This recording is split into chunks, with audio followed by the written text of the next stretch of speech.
एक राजा था। वो ईश्वर का सच्चा भक्त था और नियम पूर्वक पूजा पाठ किया करता था। वो सरल और स्नेही स्वभाव का था एवं अपनी प्रजा को बहुत ही स्नेह करता था। ईश्वर एक दिन राजा की भक्ति से प्रसन्न होकर उसे दर्शन दे दिया और कहा, कहो बस क्या चाहते हो।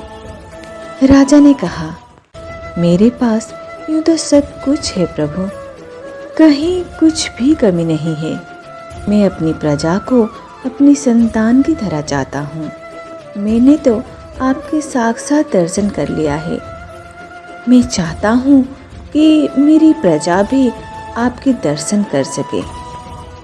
ईश्वर मुस्कुराए और कहा, यह नहीं हो सकता, कुछ अपने लिए मांगो बस। राजा गिड़गिड़ाया, ये तो आपको करना ही होगा प्रभु। राजा के जिद करने पर ईश्वर मान गए और कहा, ठीक है, कल सुबह मैं उस सामने वाले पहाड़ पर जाऊंगा। जो भी मेरा दर्शन करना चाहते हैं वो वहीं पर आ जाएं।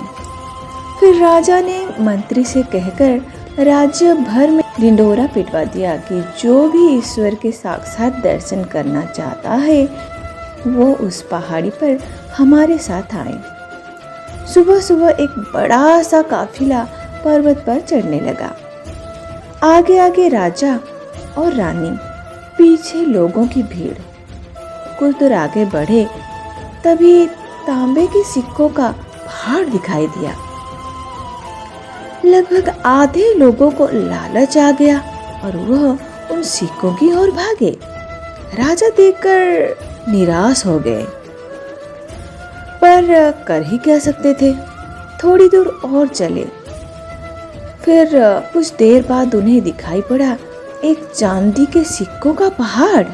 जिनको तांबे के सिक्के लालच नहीं आया था वो इस चांदी के पहाड़ को देखकर लालच में पड़ गए और उस ओर दौड़ने लगे और सिक्के जी भर के समेटने लगे।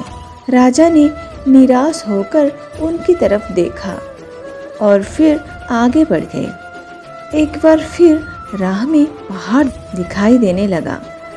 इस बार सोने के सिक्कों का पहाड़ था। बची हुई भीड़ सोने की ओर दौड़ने लगे और जी भर के सोने के सिक्के समेटने लगे।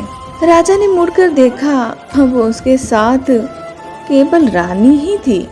राजा इससे ही संतुष्ट हो गए और आगे बढ़ने लगे कि इतने में हीरों का पहाड़ दिखाई देने लगा। अब तो रानी को भी लालच आ गया और फिर रानी वहां पर गई, हीरे समेटने लगी। राजा बहुत ही निराश हो गए, फिर अकेले चल दिए।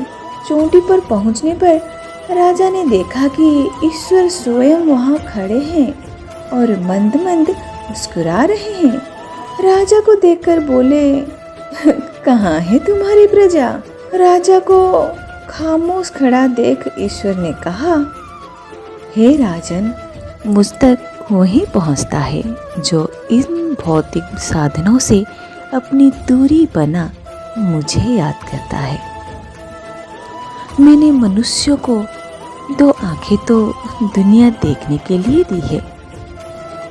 मैं उसे तभी दिखाई देता हूँ जब वो इन भौतिक वस्तुओं से मुंह मोड़ मेरी शरण में आता है। राधे राधे।